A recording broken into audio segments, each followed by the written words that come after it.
ప్రేమ, యేసుని ప్రేమ.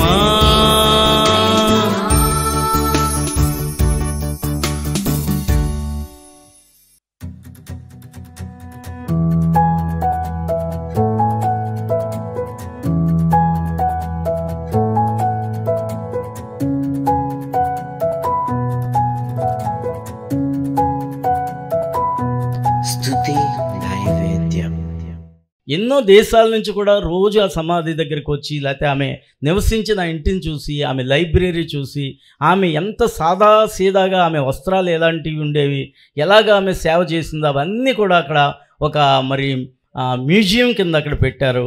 మరి అక్కడికి మేము వెళ్ళే భాగ్యం దేవుడు మాకు ఇచ్చాడు. అక్కడ కొద్దిసేపు ఉండి మేము ప్రార్థన చేసుకోవడానికి, నిత్యం అక్కడ ప్రార్థనలు జరుగుతూనే ఉంటాయి కదండి. మనం ఈస్టర్ రోజున ఒక రోజు వెళ్తాం మనం సమాధుల దగ్గరికి కదా.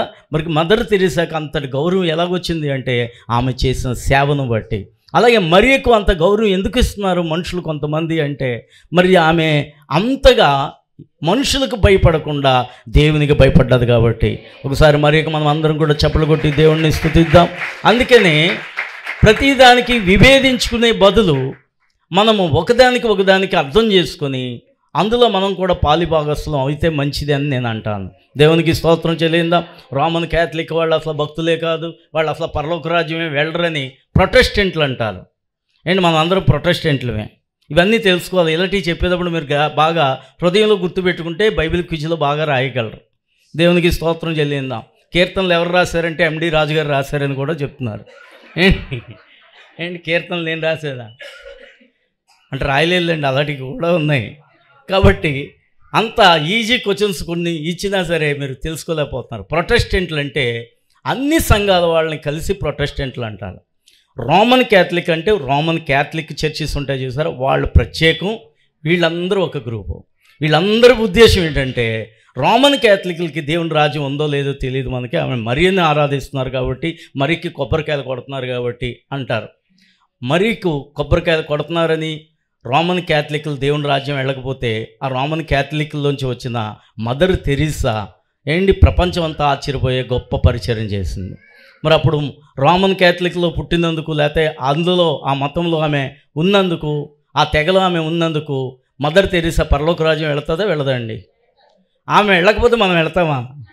ఏంటి ఒకడికి అన్నం పెట్టం మనం కదండి. పాత బాగా చిరిగిపోయింది ఏదైనా ఉంటే ఎత్తే అలాంటి బుద్ధిమంతులు మనం అందరం. మరి మదర్ తెరీసాకి దేవుని రాజ్యం ఉంటుందా ఉండదా? ఆవిడ ఉండకపోతే మనల్ని ఎవరు చేర్చుకుంటారు? దేవుడు చేర్చుకుంటాడా? కాబట్టి అందుకనే మత భేదాలు అవుతాం. అందుకనే ముంగమూరి దేవదాసయ్య గారు ఏమన్నారండి, ఏ మతమును కానీ ఏ మనిషిని కానీ దూషించరాదు, ద్వేషించరాదు. దేవునికి స్తోత్రం.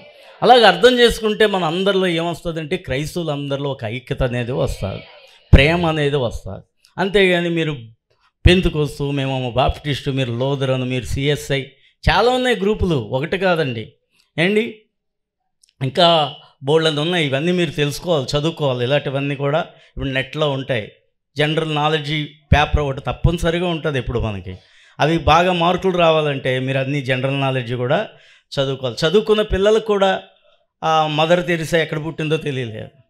కాబట్టి ఇది క్రైస్తవులకి ఏంటి మరి అది మనకి మన విచారకరం చెప్పాలంటే. ఇవన్నీ తెలుసుకోకపోతే మనం క్రైస్తవులం ఎలాగ అవుతాం? ఉట్టి వాక్యమే కాదు, జనరల్గా బైబిల్ని గురించి, బైబిల్ అసలు ఎలా తీసుకురాబడ్డది, ఎన్ని భాషల్లోంచి ఎంతమంది ప్రాణాలు విడిచి ఈ బైబిల్ని మన చేతిలో పెట్టారు అనేది ఏంటి మనం తెలుసుకోవాలి. కాబట్టి విలియం కేరీ అట ప్రపంచం మన దేశంలో ఉండే భాషలన్నీ కూడా నేర్చుకొని, అన్ని భాషలో తర్జుమా చేశాడు. చప్పట్లు కొట్టి దేవుణ్ణి స్తుతిద్దాం. ఏండి విలియం కేరీ గారు ఎక్కడికి వచ్చి పరిచయం చేశారు? వెస్ట్ బెంగాల్ వెళ్ళాం. వెస్ట్ బెంగాల్లోనే కలకత్తా విలియం కేరీ గారి సమాధిని కూడా చూసే భాగ్యం దేవుడు మాకు ఇచ్చాడు. విలియం కేరీ గారి కాలేజీని చూసే భాగ్యం దేవుడు ఇచ్చాడు. మొట్టమొదటి బైబిల్ కాలేజీ స్థాపించింది భారతదేశంలో విలియం కేరీ గారు. సిరంపూర్లో ఆ కాలేజీ ఉంటుంది బెంగాల్లో. కాబట్టి ఇవన్నీ మేము ఇండియా టూర్ వెళ్ళేటప్పుడు ముఖ్యమైన ఇలాంటి ప్రదేశాలను కూడా చూసి అక్కడ కూడా ప్రార్థన చేసుకొని ఆ స్థలాలను కూడా చూడటానికి దేవుడు మాకు అవకాశం ఇస్తున్నాడు. దేవునికి స్తోత్రం చెల్లిందాం. కాబట్టి వాళ్ళందరిని గురించి మనం తెలుసుకోవాలి. ఏంటి మార్టిన్ లూథర్ గారు ఎంత పరిచర్య చేసి ఈ బైబిల్ని పైకి తీసుకొచ్చారు. ఒకప్పుడు బైబిల్ని నిజంగానే ఎవరు చదివేవారంటే ప్రధాన యాజకులు లాంటి వాళ్ళు చదివి వాళ్ళ దగ్గరికి వచ్చే మనుషులందరూ కూడా వాక్యం కొద్దిసేపు విని వాళ్ళకే తప్పులన్నీ ఒప్పుకొని క్షమాపణ అడిగి వెళ్ళిపోయేవారు. కానీ ఈ బైబిల్ మొట్టమొదట అందరినీ, ఆ రాజుల్ని, ఆనాటి యాజకుల్ని అందరినీ ఎదిరించి మార్టిన్ లూథర్ గారు ఈ బైబిల్ని పైకి అందరి సామాన్య ప్రజలకు కూడా అందటం కోసం ఆయన ప్రయాస పొందాడు. అందుకనే మార్టిన్ లూథర్ గారిని మనం ఈ రోజున మార్టిన్ లూథరన్ చర్చిస్ అలాగొచ్చినాయి. దేవునికి స్తోత్రం చెల్లిందాం. కాబట్టి ఇవన్నీ చరిత్ర, ఇవన్నీ ఒట్టివి కాదు. కాబట్టి నిజంగా తిరుగుబాటు అనే పేరు కలిగిన మరియా మనుషుల మీద తిరుగుబాటు చేసింది, మనుషులకు భయపడలేదు, దేవునికి భయపడ్డది. ఆమె గర్భవతి అయింది. అయితే ఇప్పుడు దేవుని దూత యేసుక్రీస్తు జనన విధం ఎట్లనగా ఆయన తల్లి అయిన మరియా యోసేపునకు ప్రదానము చేయబడిన తరువాత వారు ఏకము కాకమునుపు ఆమె పరిశుద్ధాత్మ వలన గర్భవతిగా ఉండెను. పరిశుద్ధాత్మ వలన గర్భవతిగా ఉండెను అని రాయబడ్డది. అందుకని యేసు ప్రభువారు పరిశుద్ధాత్మ శక్తి ద్వారా ఆయన జన్మించారు. అందరూ చెప్పండి, పురుషుని వలన కాక పరిశుద్ధాత్మ వలన ఆయన జన్మించారు. అది ముఖ్యమైనది. యేసు ప్రభువారు పరిశుద్ధుడిగా జీవించడానికి గల కారణం ఏంటంటే పురుషుని వలన కాకుండా ఆయన పరిశుద్ధాత్మ శక్తి ద్వారా పుట్టడాన్ని బట్టే ఆయన రక్తంలో ఏమీ లేదంటే పాపం అనేది లేదు, జన్మ పాపము లేదు. జన్మ పాపము లేని మానవుడు కర్మ పాపము చెయ్యడు. అదే జన్మ పాపం మనలో ఉంది కాబట్టి, మనం అందరం పురుషుని వల్ల పుట్టిన వాళ్ళం కాబట్టి మన రక్తంలో ఏముందంటే పాపం అనేది ఉంది. యేసు ప్రభువారు పాపం లేకుండా పుట్టడానికి గల కారణం ఏంటంటే పాపులను క్షమించడానికి పాపముతో ఉండిన రక్తంతో పుడితే. ప్రార్థన చేసుకుందాం. స్తోత్రం నాయనా, నీ వాక్కు ద్వారా మాతో మీరు మాట్లాడిన ప్రతి మాటను బట్టి ఇదిగో నాయనా ఎన్నో విషయాలు మాతో మాట్లాడుతున్నావు. మమ్మల్ని ఇంకనూ తీర్చిదిద్దడానికే ప్రభువా నీ ఉలితో మమ్మల్ని చెక్కుతుండగా మేము లోబడే భాగ్యము దయచేయండి. అప్పుడే మేము అందమైన శిల్పంగా నీ భక్తుల రూపంలోనికి, నీ రూపంలోనికి మేము రాగలుగుతాం తండ్రి. అట్టి జ్ఞానమును, లోబడే జ్ఞానమును, తత్వమును మాకు దయచేయమని యేసు నామమున ప్రార్థన చేయుచున్నాం తండ్రి. ఆమేన్.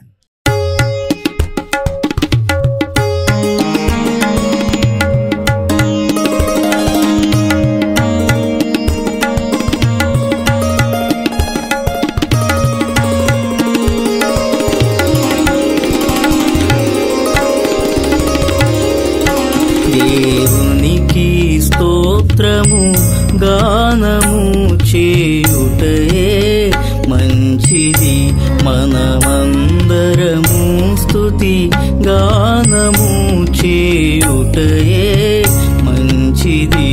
దేవునికి స్తోత్రము గానము చేయుటయే మంచిది, మనమందరము స్తుతి గానము